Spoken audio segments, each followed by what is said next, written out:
Greetings. I'm Rebecca Lewis-Pankratz. I am part of the resilience team for ESDAC. You can find more out about that at resilienceteam.esdac.org. But this morning I really wanted to stop in and just kind of talk about collective trauma. I have built my work around helping people to recapture their lives, transforming schools and communities. Poverty is a big mission on my heart, and helping families get out of poverty. Accessing their lived experience to bring them to the table to share insight with us that has otherwise been missing in many of our systems. But today I wanted to stop by and just kind of talk about collective trauma. We're in the middle of a pandemic. We keep thinking, oh, we'll just get to the winter or to the spring. And we just keep getting kind of tossed and turned like we're on waves. And I just wanted to just take a moment and unpack collective trauma. So collective trauma is basically when everybody's going through something, the same thing at the same time. And it really shakes up a society. And so, today I want to just kind of focus on schools and what our teachers are experiencing.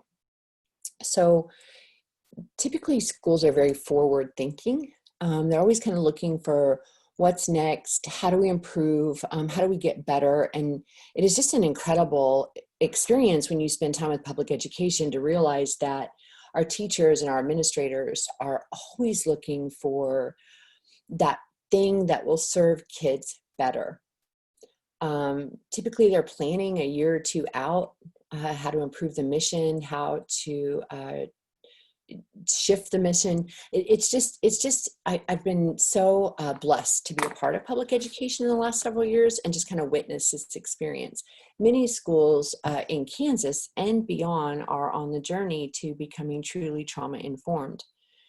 With the pandemic and with the late start that many schools needed to get their buildings ready to prepare staff for all of the logistics, we pushed a lot of our professional development days to the front of the year. And so I just kind of want us to stop though and think about how is our ability to see forward right now?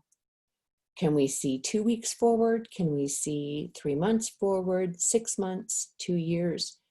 If we're just trying to get through this day, just trying to make it to Friday, that's a really good indicator of where people's brains are at. And it is not right or wrong, good or bad.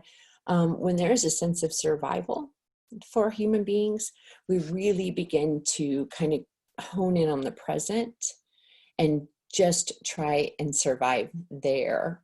And so, as you think about what's happening in your buildings or what you're experiencing as a teacher, I want us to just kind of take a minute and look at stress, right? There's good stress. There's that typical teacher stress where the night before school starts in August, you have those crazy dreams and you're really freaked out. And then you get in there with kids and it's all okay. Another example of really positive stress is when a kid has to take an exam and they kind of get nervous and they start to plan and prepare maybe the night before. But it's that positive stress. We need that type of stress to motivate us, to give us that sense of urgency so we'll kind of get things done. We need this stress in our bodies. Our bodies are used to navigating this stress. Tolerable stress is when something bad happens. Something bad happens, and what makes tolerable stress tolerable is that we have these supportive buffering relationships to help us get through. Toxic stress is when we have an event or something that is ongoing and we're missing those buffers. We're missing those safe, supportive relationships and communities to help us co-regulate and realize we have people and we're going to get through this too.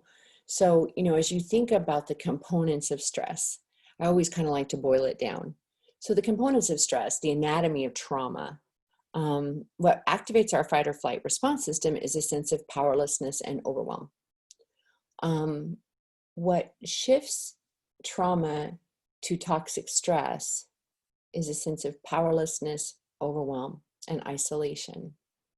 And so I just kind of want to pause here and ask everybody, where do you see those three components playing out in your life with COVID in education. Are you experiencing on a regular basis a sense of powerlessness, overwhelm, and isolation? And so I want to do a shameless plug for our Bridging to Resilience conference, and we'll put more about that in the comments. Bridging to Resilience is a coming together of people. It is a coming together of people around hope, around healing, around the possibilities. It's really not your typical education conference, because we work hard to bring in families who are experiencing adversity, who are now part of a safe community, and really listen to them, give them the microphone. We work to have students there. We work to have criminal justice, pastors, social workers, Department of Children and Families, nonprofits. So we really, because we feel like schools can't do this by themselves. We feel like society is kind of laid all of that at the school's feet. Here, fix all of our social ills. And then society tends to look at its watch and they're like, you don't have that done yet? Healing trauma, getting kids out of poverty, helping families in a community to become stable and to begin to thrive. That takes everybody. And it is really important, I believe, that we really try and find a way to support our teachers in some learning, some connection, some tools, some strategies, and most of all, to root and ground them in hope. And so our Bridging to Resilience conference this year is virtual. We've done a couple of mini virtual conferences this summer, and the feedback we got from people that experienced those conferences, hundreds of people, was that this was important, this was valuable, this was not what I expected. I did not expect to be in front of a computer for several hours and have it go by just like that. I did not expect to have my heart warmed, to have my thinking changed, and to leave with tools and strategies that made me feel like, okay, we can do this. And so Bridging to Resilience this year will have a special focus on helping teachers manage stress, helping human beings manage stress. We'll have our parent panel. We're also going to have Adam Foss, who is really going to help us to unpack discipline versus punishment, and how does restorative justice, how does that live out in our systems, in our families, in our communities? What could we do differently?